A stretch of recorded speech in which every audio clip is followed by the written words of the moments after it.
नमस्ते मेरे प्यारे दोस्तों सेट प्रैक्टिस का मतलब है कि एग्ज़ाम के पैटर्न और सिलेबस के आधार पर तैयारी करना और उन महत्वपूर्ण प्रश्नों का रिवीजन और याद करना जो परीक्षाओं में बार बार पूछा जाता है। दोस्तों, बुक में कुछ क्वेश्चन का आंसर गलत दिया रहता है, मैं उसे करेक्ट करके आपको 100% ऑथेंटिक आंसर बताऊंगा और साथ में महत्वपूर्ण प्रश्न जो परीक्षा में बार बार पूछा जाता है। तो चलिए दोस्तों शुरू करते हैं। क्वेश्चन नंबर पहला है कि बौद्धों के विश्वास के अनुसार गौतम बुद्ध का अगला अवतार किसे माना जाता है। तो इसका करेक्ट आंसर हो जाएगा मैत्रेय। दोस्तों, तैयारी का सबसे मस्त तरीका ये होता है कि कोई भी क्वेश्चन आए, आप कभी भी पढ़ें, बुक भी पढ़ रहे हो या तो सेट प्रैक्टिस कर रहे हो, तो जो भी क्वेश्चन आए तो उससे रिलेटेड जितने भी महत्वपूर्ण चीज़ जो अब तक आप पढ़े हैं उसका रिकॉल कर लेना चाहिए। सबसे अच्छा तरीका होता है तैयारी करने का। इससे क्या होता है, कम समय में आपको बेहतर तैयारी रहती है और सारे क्वेश्चन आपको कन्फर्म हो जाता है। जैसे कि बौद्ध के बारे में आया, बौद्धों के विश्वास के अनुसार गौतम बुद्ध का अगला अवतार किसे माना जाता है, तो मैत्रेय। तो अब यहाँ बुद्ध भगवान से रिलेटेड जो भी क्वेश्चन पूछा जाता है उसे रिकॉल कर लेंगे। जैसे गौतम बुद्ध का जन्म कब हुआ था, तो 563 ईसा पूर्व में हुआ था, ये पूछा जाता है। और पूछा जाएगा कि कहाँ जन्म हुआ, तो लुम्बिनी में हुआ। लुम्बिनी कहाँ है, नेपाल में। और आपसे पूछा जाता है कि गौतम बुद्ध को ज्ञान की प्राप्ति कहाँ हुआ, तो बोध गया में हुआ था, पीपल वृक्ष के नीचे। गौतम बुद्ध ने पहला उपदेश कहाँ दिया था, तो सारनाथ में। और सर्वाधिक उपदेश कहाँ दिए थे, श्रावस्ती में। और एक अति महत्वपूर्ण क्वेश्चन पूछा जाता है कि जातक है, क्वेश्चन में सिंपल रहेगा, जातक है। अब नीचे ऑप्शन में दिया हुआ रहेगा, आपको करेक्ट करना है कि गौतम बुद्ध के पूर्व जन्मों का उल्लेख रहता है। जातक में गौतम बुद्ध के पूर्व जन्मों का विवरण दिया हुआ है। नेक्स्ट क्वेश्चन देखते हैं दोस्तों। निम्नलिखित में से कौन सा मठ बौद्ध धर्म से संबंधित है। इसका करेक्ट आंसर हो जाएगा चैत्य मठ, ये बौद्ध धर्म से संबंधित है। नेक्स्ट क्वेश्चन है, विजयनगर शासक कृष्णदेव राय का काव्य आमुक्तमाल्याद किस भाषा में लिखी गई है। इसका करेक्ट आंसर है तेलुगु भाषा में लिखी गई है। और एक क्वेश्चन आपसे पूछा जाता है ये कि आमुक्तमाल्याद के लेखक कौन है, ये भी ध्यान रखना है। तो कृष्णदेव है। आमुक्तमाल्याद के लेखक कौन है, कृष्णदेव राय। तो इसे याद कैसे रखना है कि अमुक्त, मुक्ति यहाँ है ना, मुक्ति कहाँ मिलेगी, तो कृष्ण भगवान के चरणों में, ये ध्यान रखना है। ऐसे रिलेट कर लेना, मुक्ति मिलेगी कृष्ण भगवान के चरणों में, यानी कि अमुक्तमाल्याद के लेखक कृष्णदेव राय। नेक्स्ट क्वेश्चन है कि कांसे की नृत्य करती हुई कन्या कहाँ से प्राप्त हुई है। इसका करेक्ट आंसर है सिंधु घाटी की सभ्यता से। अब यहाँ क्या है कि सिंधु घाटी की सभ्यता कहाँ, मोहनजोदड़ो से। अब मोहनजोदड़ो आया, एक क्वेश्चन पूछा जाता है कि मोहनजोदड़ो का अर्थ है, तो मोहनजोदड़ो का अर्थ है मृतकों का टीला, ये याद रखना है। नेक्स्ट क्वेश्चन है कि जादू टोना और कर्मकांड संबंधी विधान किस वेद से लिए गए हैं। तो इसका करेक्ट आंसर है अथर्ववेद से लिए गए हैं। नेक्स्ट क्वेश्चन है कि विक्रमशिला विश्वविद्यालय का संस्थापक कौन था। तो इसका करेक्ट आंसर है धर्मपाल। अब देखिए विक्रमशिला विश्वविद्यालय, तो विश्वविद्यालय से रिलेटेड है एक नालंदा विश्वविद्यालय। पहले इसको जान लीजिए कि विक्रमशिला विश्वविद्यालय का संस्थापक धर्मपाल है और विक्रमशिला विश्वविद्यालय भागलपुर में है। अब एक है नालंदा विश्वविद्यालय, उसके संस्थापक है कुमारगुप्त प्रथम। और एक क्वेश्चन पूछा जाएगा कि नालंदा विश्वविद्यालय को ध्वस्त किसने किया, तो याद रखना है कि नालंदा विश्वविद्यालय और विक्रम विश्वविद्यालय दोनों को नष्ट किया था बख्तियार खिलजी ने। नेक्स्ट क्वेश्चन है, निम्नलिखित में से किसे दिल्ली सल्तनत में शामिल नहीं किया जा सकता। तो इसका करेक्ट आंसर क्या होगा, गौरी वंश को। दोस्तों, दिल्ली सल्तनत में 5 जो शासक थे वो राज किए थे, उसे याद रखना है। कौन कौन थे, गुलाम वंश थे। इसका एक ट्रिक मैं बताता हूँ, गुलाब खिले तो सांस लो, गुलाब खिले तो सांस लो। अब ये 5 वंश आ जाता है सीरियल नंबर से, यही क्रम भी इसका यही है। गुलाब खिले तो सांस लो, यानी गुलाम वंश, खिलजी वंश, तुगलक वंश और सांस से सैयद वंश और लो से लोदी वंश। ये 5 वंश जो है दिल्ली सल्तनत पे शासन किए थे। तो इसमें गौरी वंश नहीं है, इसका करेक्ट आंसर हो गया डी। नेक्स्ट क्वेश्चन है कि तोमर राजपूतों के अधीन पहला शहर कौन सा था जो उनके साम्राज्य की राजधानी बनी? इसका करेक्ट आंसर है दिल्ली। अब एक क्वेश्चन यहाँ से पूछा जाता है कि दिल्ली शहर की स्थापना किसने किया? तो दिल्ली शहर की स्थापना तोमर शासक अनंगपाल ने किया था, ये याद रखना है। नेक्स्ट क्वेश्चन है कि नूरजहां किस मुगल सम्राट की पत्नी थी? तो इसका करेक्ट आंसर है जहांगीर की पत्नी थी। अब नूरजहां का असली जो नाम था वो मेहरुनिसा था, ये भी ध्यान रखना है। नेक्स्ट क्वेश्चन है हुमायूं के मकबरे का वास्तुकार कौन था? तो इसका करेक्ट आंसर है मीरक मिर्जा। हुमायूं के मकबरे का वास्तुकार मीरक मिर्जा थे। अब एक क्वेश्चन पूछा जाएगा कि हुमायूं का मकबरा है कहाँ? तो वो दिल्ली में है। इसे याद रखना है इसे कि हुमायूं का दिल बड़ा था, हुमायूं का दिल बड़ा था, यानी हुमायूं का मकबरा दिल्ली में है। नेक्स्ट क्वेश्चन है कि पाकिस्तान का संस्थापक कौन था? तो इसका करेक्ट आंसर है मोहम्मद अली जिन्ना। और पूछा जाता है आपसे कि सबसे पहले पाकिस्तान की अलग पाकिस्तान की मांग किसने किया था? तो ये मोहम्मद अली जिन्ना ही किए थे। अब पाकिस्तान शब्द किसने दिया? तो रहमत अली दिए थे, ये ध्यान रखना है। नेक्स्ट क्वेश्चन है निम्नलिखित में से किसको लोकप्रिय नाम लाल कुर्ती के रूप में जाना जाता था? तो इसका करेक्ट आंसर है खुदाई खिदमतगारों को। अब खुदाई खिदमतगार संगठन के संस्थापक कौन है? तो खान अब्दुल गफ्फार खान है। और एक क्वेश्चन आप भी पढ़े होंगे कई बार कि किसे सीमांत गांधी के नाम से जाना जाता है? तो खान अब्दुल गफ्फार खान। सीमांत गांधी या तो फ्रंटियर गांधी बोलते हैं, खान अब्दुल गफ्फार खान को। नेक्स्ट क्वेश्चन है अभिनव भारत का आयोजन किसके द्वारा किया गया है? इसका करेक्ट आंसर है वीर सावरकर, यानी कि बीडी सावरकर ने अभिनव भारत की स्थापना किया था 1905 में। नेक्स्ट क्वेश्चन है दोस्तों, सेट सिर्फ देख लेना महत्वपूर्ण नहीं है, महत्वपूर्ण यह है कि बहुत सारी जानकारी आपको होना महत्वपूर्ण चीज़ों का जो परीक्षा में आपके काम आए और आसानी से आप सफल हो जाएं। नेक्स्ट क्वेश्चन है कि किस भारतीय ने देश के बाहर सर्वप्रथम गणतंत्रात्मक सरकार की स्थापना की थी? तो इसका करेक्ट आंसर है राजा महेंद्र प्रताप ने। ये क्या किए थे? देश के बाहर गणतंत्रात्मक सरकार की स्थापना किए थे। नेक्स्ट क्वेश्चन है कि पंजाब में हुए कूका विद्रोह से कौन जुड़े थे? तो इसका करेक्ट आंसर है बाबा राम सिंह। अब एक क्वेश्चन आपसे पूछा जाता है डायरेक्ट यही कि कूका विद्रोह कहाँ हुआ था? तो ऑप्शन में देगा तो यहाँ पंजाब मार देना है। नेक्स्ट क्वेश्चन है कि निम्न में से किस वायसराय के काल में रोलेट एक्ट पारित हुआ था? इसका करेक्ट आंसर है चेम्सफोर्ड के काल में, क्योंकि ये लॉर्ड चेम्सफोर्ड का काल था 1916 से 1921 था, ये ध्यान रखना है। नेक्स्ट क्वेश्चन है कि निम्नलिखित का सही रूप से मिलान कीजिए। अब ये क्वेश्चन है कि रॉबर्ट क्लाइव के शासनकाल में क्या हुआ, विलियम बेंटिंग के शासनकाल में क्या हुआ, और तो इसे देखते हैं। और कौन कौन है? चार्ल्स मेटकाफ और लॉर्ड कर्जन। तो रॉबर्ट क्लाइव के शासनकाल में आपका क्या हुआ था? बंगाल में द्वैत शासन शुरू किया गया था, ये ध्यान रखना है। और विलियम बेंटिंग के समय भारत में शिक्षा एवं सामाजिक सुधार की हुआ था। और लॉर्ड्स मेटकाफ, चार्ल्स मेटकाफ के समय क्या हुआ? भारत में प्रेस की स्वतंत्रता मिली थी और प्रेस का मुक्तिदाता भी इसे कहा जाता है, चार्ल्स मेटकाफ को। और लॉर्ड कर्जन के समय क्या हुआ था? तो बंगाल का विभाजन हुआ था। इस प्रकार इसका करेक्ट आंसर हो जाता है ऑप्शन नंबर ए। आप एक बार ध्यान से मिला लीजिएगा। नेक्स्ट क्वेश्चन है निम्नलिखित में से कौन से शाही राज्य ब्रिटिश द्वारा अधिग्रहित किए गए थे? तो इसका करेक्ट आंसर है ऑप्शन नंबर डी, क्योंकि जो अधिग्रहित किए गए थे ये लॉर्ड डलहौजी के समय हुआ था। ये व्यपगत का सिद्धांत या तो डॉक्ट्रिन ऑफ लैप्स का सिद्धांत जो होता है उसके तहत नागपुर, झांसी, सतारा इस सब को मिला लिया गया था। नेक्स्ट क्वेश्चन है तीसरा कर्नाटक युद्ध किनके बीच लड़ा गया था? तो इसका करेक्ट आंसर है अंग्रेजी फौजों और हैदर अली के बीच लड़ा गया था तीसरा कर्नाटक युद्ध। नेक्स्ट क्वेश्चन है पानीपत के तृतीय युद्ध में मराठे निम्नलिखित से पराजित हुए थे, यानी कि मराठों को पराजित कौन किया था? यानी पानीपत का तृतीय युद्ध किसके बीच हुआ था, ये ध्यान रखना है। तो अफगान और मराठा के बीच हुआ था।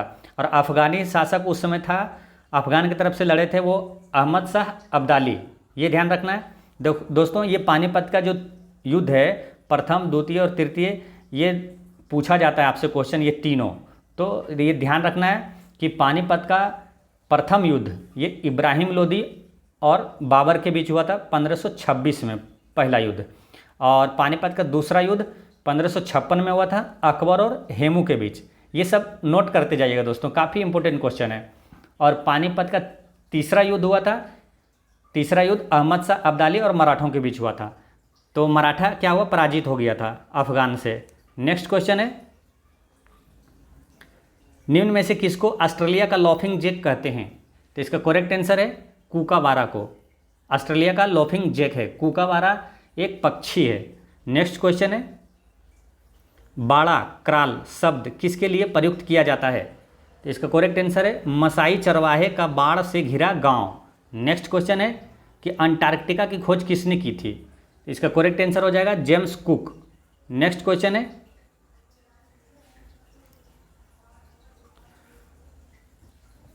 फरक्का बैराज भारत तथा देश के बीच विवाद का एक मुख्य कारण है। तो इसका करेक्ट आंसर है बांग्लादेश के बीच। तो फरक्का बांध है कहाँ? ये पश्चिम बंगाल में है। नेक्स्ट क्वेश्चन है कि तुर्की की राजधानी क्या है? तुर्की की राजधानी अंकारा है। नेक्स्ट क्वेश्चन है, और जेरूसलम किसकी है? इजराइल की, ये ध्यान रखना है। नेक्स्ट क्वेश्चन है कि बांदीपुर राष्ट्रीय उद्यान किस राज्य में स्थित है? दोस्तों पिछले कई वीडियो में मैंने बांदीपुर के बारे में एक अच्छे से याद करवाया था आपको। बनके हवा में बेजुबा में दिल लगाने आऊँगा, यानी कि बनके से 4 राष्ट्रीय उद्यान है जो कि अति महत्वपूर्ण है, कर्नाटक में है। बो से हो गया बांदीपुर और बनेरघाटा, नो से नागरहोल और को से कुद्रेमुख, ये 4 राष्ट्रीय उद्यान है कर्नाटक में। इसे याद करवाए थे ऐसे कि बनके से मतलब रखना सिर्फ, बाकी जो गाना मैंने गाया था वो सिर्फ नाटक है, नाटक यानी कर्नाटक में है। बनके फिर से समझिए, बो से बानेरघाटा बांदीपुर, और नो से नागरहोल और को से कुद्रेमुख, ये 4 राष्ट्रीय उद्यान है, बाकी सब नाटक है यानी कर्नाटक में है। तो बांदीपुर कहाँ है? कर्नाटक में है। नेक्स्ट क्वेश्चन है, निम्नलिखित में से वह राज्य कौन सा है जिसकी अंतर्राष्ट्रीय सीमा 3 देशों से मिलती है? इसका करेक्ट आंसर है अरुणाचल प्रदेश की सीमा 3 देशों से मिलती है। और किस किस देश से मिलती है? तो चीन, भूटान और म्यांमार से मिलती है। नेक्स्ट क्वेश्चन है, निम्नलिखित में से वह लाइन कौन सी है जो भारत की अंतर्राष्ट्रीय सीमा के किसी भी भाग को सीमांकित नहीं करती है? मतलब भारत के अंतर्राष्ट्रीय सीमा से संबंधित नहीं है। तो रेड क्लिफ तो है, ये भारत और पाकिस्तान के बीच है। और मैकमोहन रेखा जो है ये भारत और चाइना के बीच है। और सर क्रिक लाइन भी भारत और पाकिस्तान के बीच विवादित ये है। और डुरंट लाइन जो है ये पाकिस्तान और अफगानिस्तान के बीच है, ये भारत नहीं है। इसका आंसर हो गया डी। नेक्स्ट क्वेश्चन है कि टाइगर परियोजना कार्यक्रम किस वर्ष में शुरू किया गया था? तो इसका करेक्ट आंसर है 1973 में। अब टाइगर परियोजना आया तो इससे 2-3 चीज़ तो याद ही कर लीजिए और रिवाइज कर लीजिए कि टाइगर सबसे ज़्यादा किस राज्य में है? मध्य प्रदेश में। और सबसे बड़ा जो टाइगर अभ्यारण्य है वो किस राज्य में है और कौन सा है? पहले ये समझना है कि सबसे बड़ा टाइगर रिजर्व कौन सा है। तो इसका करेक्ट आंसर है नागार्जुन श्रीशैलम, ये याद रखना है। भारत का सबसे बड़ा tiger reserve Nagarjun Srisailam. Next question है,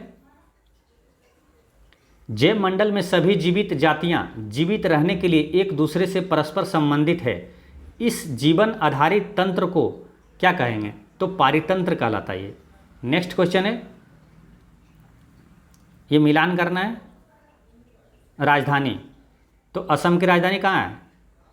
दिसपुर। और दादरा नगर हवेली की राजधानी सिलवासा। लक्षद्वीप की कावारती। और कौन बची है? सिक्किम। सिक्किम की राजधानी गंगटोक। इसका करेक्ट आंसर हो जाएगा option number B. Next question है, किसको भारत का पारिस्थितिक तप्त स्थल कहा जाता है? तो इसका करेक्ट आंसर क्या है? पश्चिमी घाट को।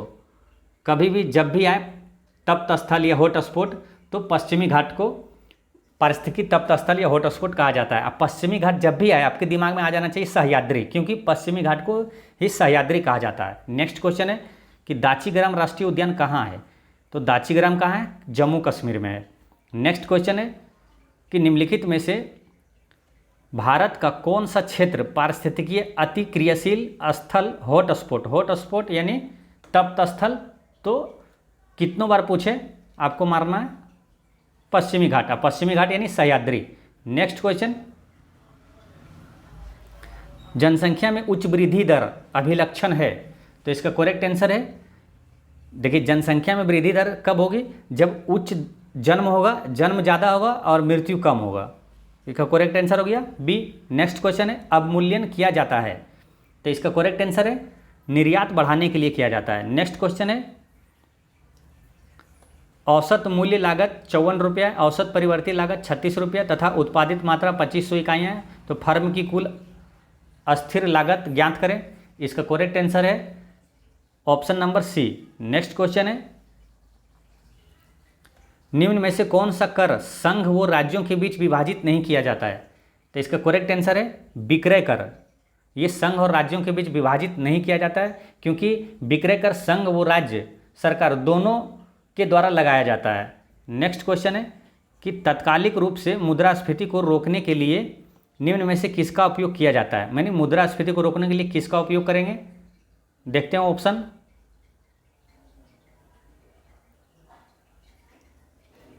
धन प्रवाह में कमी करना पड़ेगा।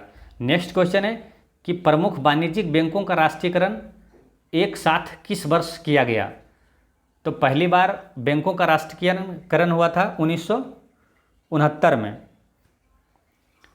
और कितनी बैंकों का राष्ट्रीयकरण हुआ था ये भी पूछा जाता है आपसे, तो 14 बैंकों का राष्ट्रीयकरण हुआ था। और दूसरी बार बैंकों का राष्ट्रीयकरण कब हुआ, तो 1980 में 6 बैंकों का राष्ट्रीयकरण हुआ था। ये सारे इंपॉर्टेंट है।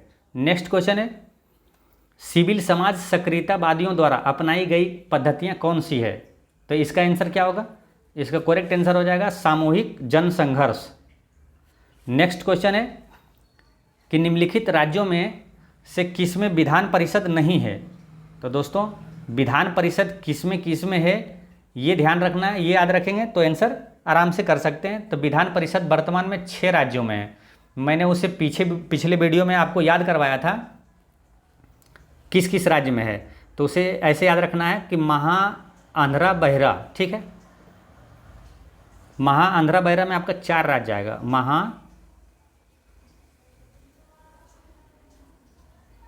आंध्रा बहरा काना, ये 4 राज्य हो गए, टोटल 6 राज्य, महा आंध्रा बहरा काना उत्तर तेलंगाना।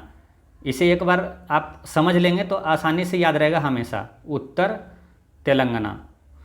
दोस्तों महा यानी महाराष्ट्र, आंध्रा यानी आंध्र प्रदेश, बहरा यानी बिहार, काना यानी कर्नाटक और उत्तर तेलंगाना यानी उत्तर प्रदेश और तेलंगाना। तो इसमें कौन सा कहाँ विधान परिषद नहीं आएगा, तो तमिलनाडु में नहीं है। दोस्तों बुक में इसका आंसर गलत दिया हुआ है, महाराष्ट्र दिया हुआ है, लेकिन इसका यहाँ आंसर होगा तमिलनाडु में नहीं है, क्योंकि ये आपको लाइन याद रहेगा तो आप आराम से कन्फर्म रहेंगे। महा यानी महाराष्ट्र में है, आंध्रा आंध्र प्रदेश में है, बहरा यानी बिहार में भी है, और काना कर्नाटक में है, उत्तर प्रदेश में है और तेलंगाना में, ये याद रखना है। तो इसमें करेक्ट आंसर हो गया तमिलनाडु में विधान परिषद नहीं है। नेक्स्ट क्वेश्चन है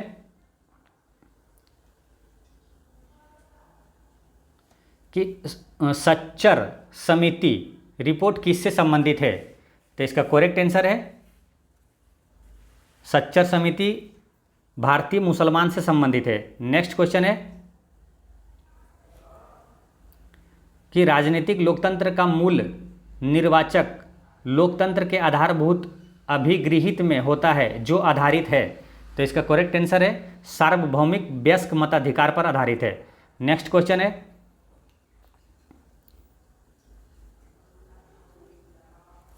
कि भारत के नियंत्रक एवं महालेखा परीक्षक के संबंध में कौन सही है, तो इसको देखते हैं कि वह संसद का या एक अधिकारी नहीं है पर राष्ट्रपति के अधीन एक अधिकारी है। संसद का एक अधिकारी नहीं है, ये गलत है।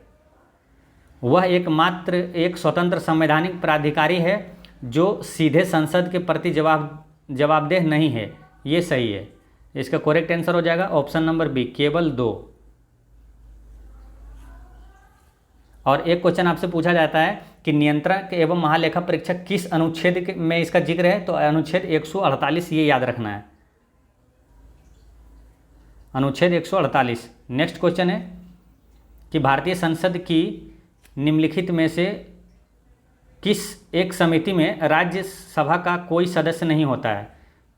राज्यसभा का कोई सदस्य नहीं होता है। ऑप्शन दिया हुआ है, लोक लेखा समिति, प्राक्कलन और सरकारी उपक्रम और ये। तो दोस्तों प्राक्कलन समिति में क्या होता है कि राज्यसभा का कोई सदस्य नहीं होता है। प्राक्कलन समिति में कुल 30 सदस्य केवल लोकसभा के सदस्य होते हैं, ये ध्यान रखना है। और आपसे पूछा जाता है कि लोक लेखा समिति में कितने सदस्य होते हैं, तो 22 सदस्य होते हैं, जिसमें 15 लोकसभा से है और 7 राज्यसभा से है। उसी प्रकार सरकारी उपक्रम समिति में भी 22 है, जिसमें 15 लोकसभा से है और 7 राज्यसभा से है। लेकिन प्राक्कलन समिति में कुल 30 सदस्य और सभी हैं लोकसभा से, ये याद रखना है। नेक्स्ट क्वेश्चन है कि सहकारी सोसाइटी बनाना भारत में एक मूल अधिकार है। ठीक है, सहकारी सोसाइटी बनाना भारत में एक मूल अधिकार है, ये सही है, करेक्ट है। और सहकारी सोसाइटियां सूचना के अधिकार अधिनियम 2005 के परिधि में नहीं आती है, ये भी सही है। 2005 के सूचना के अधिकार के परिधि में नहीं आती है, क्योंकि ये जो है अनुच्छेद 21 में एक मूल अधिकार है। सहकारी सोसाइटी जो है अनुच्छेद 21 में एक मूल अधिकार है, ये सूचना के अधिकार में नहीं आता है। यानी कि 1 और 2 दोनों सही है। नेक्स्ट क्वेश्चन है कि लोकसभा में अगस्त 2010 में पारित civil liability of nuclear damage bill में किसके लिए उपबंध नहीं है? तो इसका करेक्ट आंसर है कि दुर्घटना की स्थिति में किसी ऑपरेटर की देनदारी 1500 करोड़ रुपए के अंदर होना, ये उपबंध नहीं है। नेक्स्ट क्वेश्चन है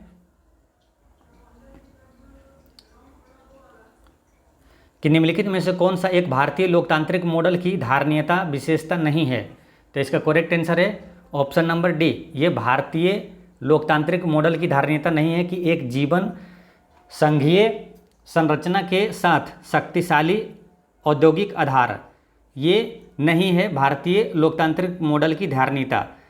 तो भारतीय लोकतांत्रिक मॉडल की धारणीयता है कौन कौन सी? तो ये भी ध्यान रखना है कि सामाजिक सांस्कृतिक प्रतिरूपों में विविधता में एकता, आधारित आर्थिक विकास विशेषकर 1990 के दशक के बाद, और केंद्र तथा राज्यों में 1950 के दशक से निरंतर चुनाव।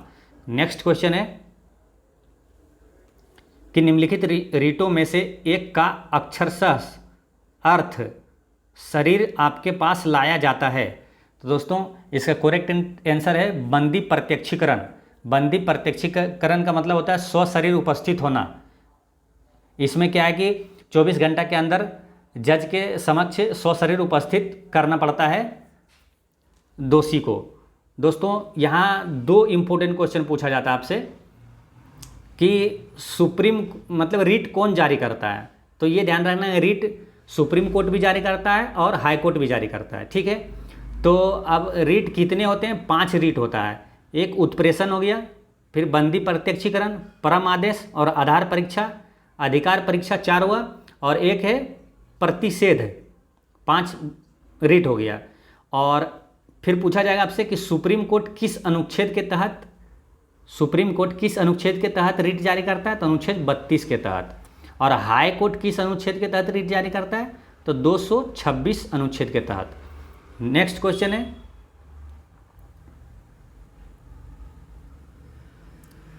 कि निम्नलिखित में से किस युक्ति को विकिरण ऊष्मा का पता लगाने के लिए प्रयुक्त किया जाता है? तो इसका करेक्ट आंसर है ऑप्शन नंबर डी, ताप वैद्युत पुंज का प्रयोग किया जाता है विकिरण ऊष्मा का पता लगाने के लिए। नेक्स्ट क्वेश्चन है रेफ्रिजरेटर खाद्य पदार्थों को खराब होने से बचाते हैं क्योंकि? तो इसका करेक्ट आंसर है ऑप्शन नंबर 1 कि इसके न्यून तापमान पर जीवाणु और फफूंद निष्क्रिय हो जाते हैं। नेक्स्ट क्वेश्चन है कि सुपर कूलिंग का अभिप्राय तरल के किस बिंदु पर शीतलता से है? तो इसका करेक्ट आंसर है हिमांक से नीचे। हिमांक से नीचे होगा तो सुपर कुलिंग कहलाएगा। नेक्स्ट क्वेश्चन है कि निम्न में से किसे प्रबल अस्कंदन कहते हैं? प्रबल अस्कंदन, तो इसका करेक्ट आंसर है option number B, aluminium chloride को प्रबल अस्कंदन कहते हैं, इसे ध्यान रखना है। नेक्स्ट क्वेश्चन है कि पायस डैश का कोलाइडी विलयन है? तो पायस बोलते हैं दोस्तों कि तरल का तरल में कोलाइडी विलयन होता है पायस, जैसे दूध एक पायस है। नेक्स्ट क्वेश्चन है कि कोहरा, बादल, धुंध आदि डैश के उदाहरण हैं? तो इसका करेक्ट आंसर है एरोसोल का उदाहरण है। नेक्स्ट क्वेश्चन है कि किस कशेरुकी में ऑक्सीकृत तथा अनऑक्सीकृत रक्त मिश्रित होते हैं? तो इसका करेक्ट आंसर है उभयचर में। उभयचर किसको बोलते हैं? जो कि जल और थल दोनों जगह रह सके। नेक्स्ट क्वेश्चन है कि मनुष्य के लाल रक्त कोशिका के जीवन अवधि कितना होता है? तो लाल रक्त कोशिका यानी आरबीसी का जीवन काल होता है 120 दिन, और डब्ल्यूबीसी का पूछे तो 13 से 20 दिन के बीच रहता है, इसे याद रखना है। नेक्स्ट क्वेश्चन है कि किस ग्रुप का सार्वभौमिक प्राप्तकर्ता होता है, यानी कि सर्वग्राही कौन सा ब्लड ग्रुप है कि सबका खून वो ले सकता है? तो इसका करेक्ट आंसर है AB ग्रुप। AB ग्रुप क्या है? सर्वग्राही ब्लड ग्रुप है। और सर्वदाता कौन है जो कि सबको दे सकता है? तो O, ये भी ध्यान रखना है, blood group O। Next question है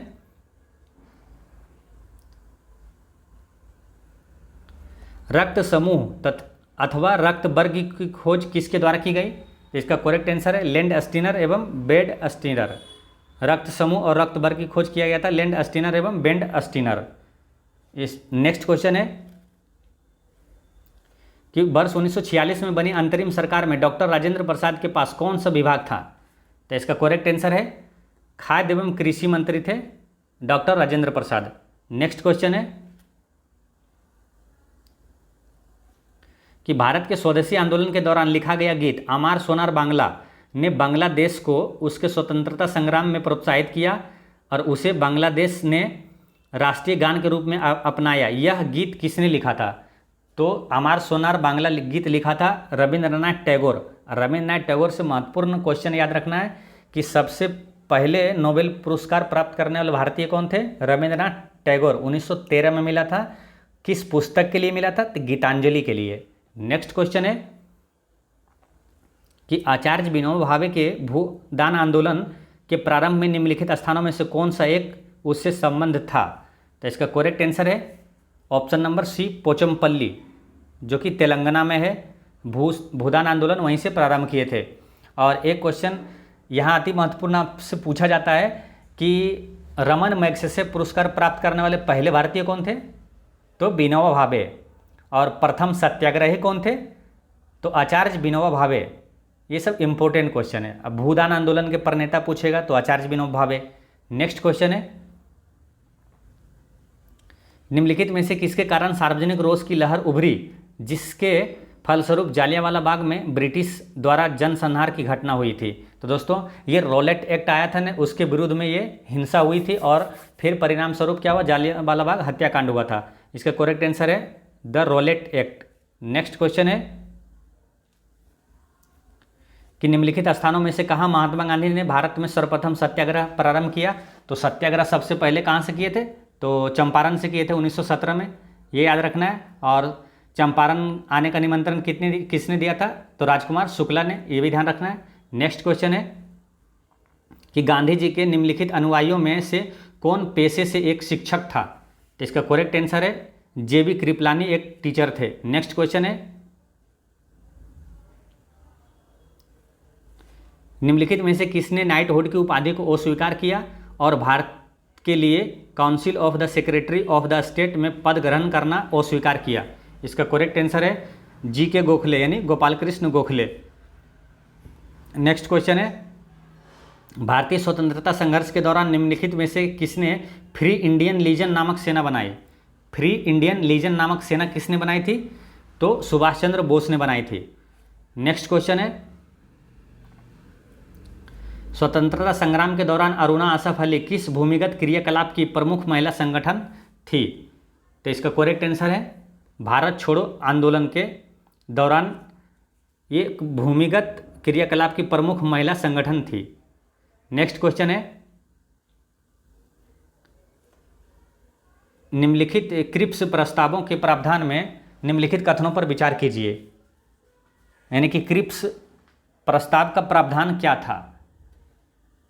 तो भारत की पूर्ण स्वतंत्रता थी, ये नहीं था क्रिप्स मिशन में। संविधान निर्मात्री निकाय की रचना ये था, तो केवल 2 सही है। नेक्स्ट क्वेश्चन है कि जैव विविधता के ह्रास का मुख्य कारण है। दोस्तों, जैव विविधता जब भी आए तो तुरंत सबसे पहले याद रखना कि जैव विविधता दिवस 22 मई को मनाया जाता है। ठीक है, अब पूछ रहा है कि जैव विविधता के ह्रास का मुख्य कारण क्या है? तो इसका मुख्य कारण है प्राकृतिक आवासीय विनाश, ये ध्यान रखना है। नेक्स्ट क्वेश्चन है, भारत में निम्नलिखित में से कौन सा अधिनियम वन्य जीवों के संरक्षण प्रदान करता है? तो वन्य जीव संरक्षण, तो यहाँ आंसर बी में भी दिया हुआ है, इसका करेक्ट आंसर ए हो गया। नेक्स्ट क्वेश्चन है कि उर्वरक के अत्यधिक प्रयोग से क्या होता है? तो उर्वरक का जब अधिक यूज करेंगे ना तो मृदा प्रदूषण भी होगा, जल प्रदूषण भी होगा और वायु प्रदूषण भी होगा, उपर्युक्त सभी। नेक्स्ट क्वेश्चन है, निम्नलिखित में से किस पारिस्थितिकी तंत्र में पौधों का जैविक पदार्थ अधिकतम है? तो इसका करेक्ट आंसर है उष्णकटिबंधीय वर्षा वन। उष्णकटिबंधीय वर्षा वन में जैविक पदार्थ अधिक है, जैविक पौधों का जैविक पदार्थ अधिकतम है। नेक्स्ट क्वेश्चन है, इसमें मिलान करना है कि कौन सा सुमेलित नहीं है। तो इसको में मिलान करिए कि पारा के कारण जो होता है मीना माता होता है, ये सही है।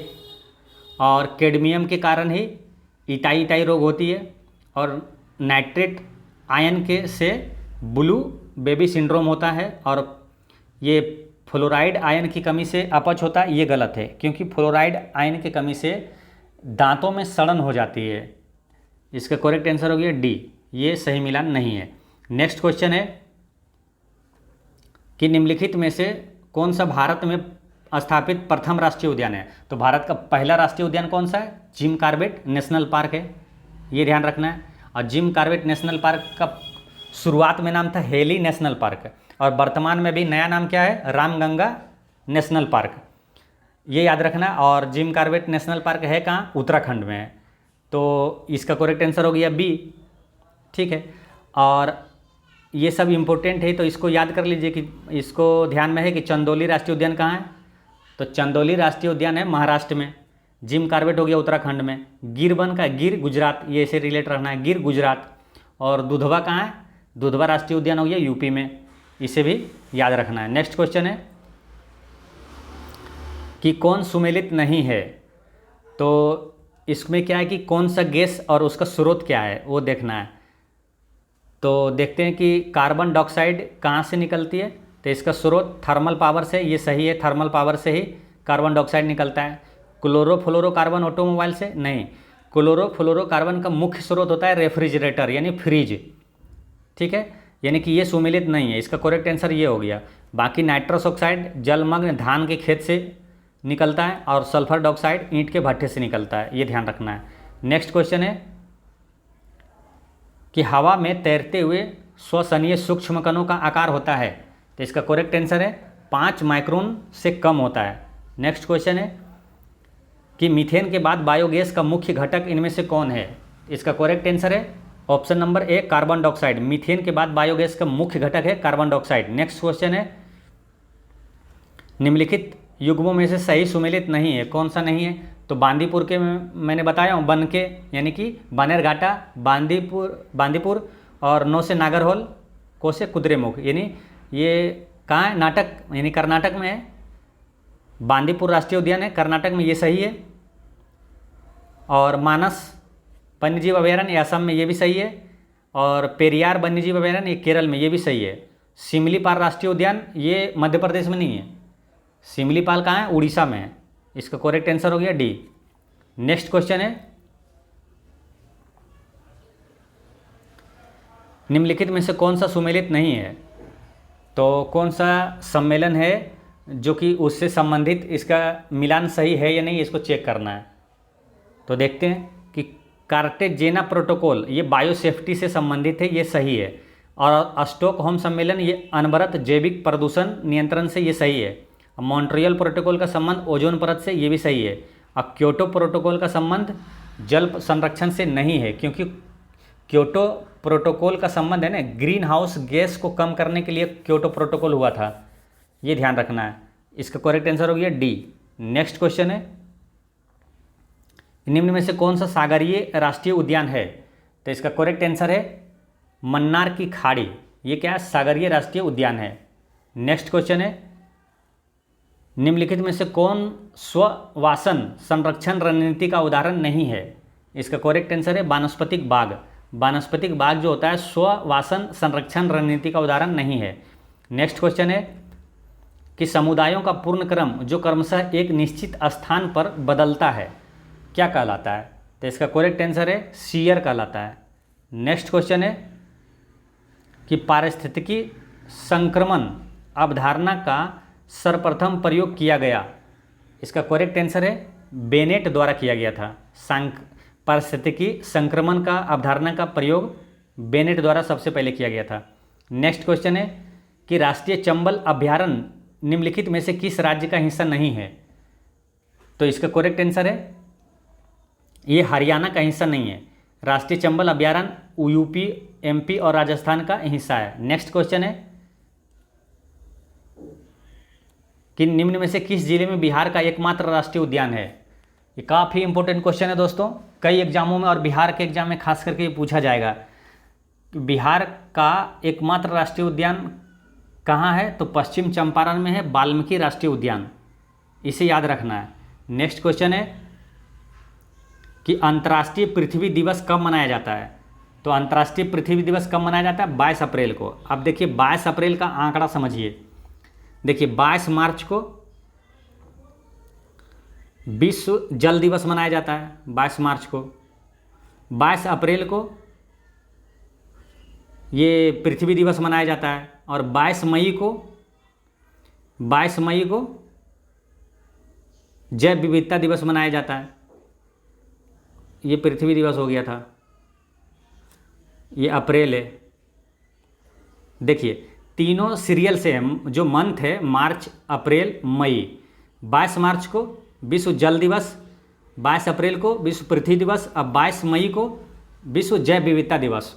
और एक 22 को और इम्पोर्टेंट चीज़ याद आ रहा है आपको? इम्पोर्टेंट चीज़ यह है कि 22 मार्च को ही बिहार की स्थापना दिवस मनाया जाता है। तो ये सारी चीज़ें रिलेट करके याद रखना है, कभी कन्फ्यूजन नहीं होगी। जल से शुरू करेंगे, पहले 22 मार्च को जल, फिर पृथ्वी और मई में जैव विविधता दिवस। नेक्स्ट इसका करेक्ट आंसर हो गया था सी। नेक्स्ट क्वेश्चन है, निम्नलिखित में से कौन सी संस्था पर्यावरण से संबंधित नहीं है? तो दोस्तों इसका करेक्ट आंसर है भारतीय सर्वेक्षण विभाग, ये पर्यावरण से संबंधित नहीं है। पर्यावरण से संबंधित है विज्ञान एवं पर्यावरण केंद्र, भारतीय वनस्पति सर्वेक्षण संस्थान और भारतीय वन्यजीव संस्थान, ये पर्यावरण से संबंधित है। नेक्स्ट क्वेश्चन है,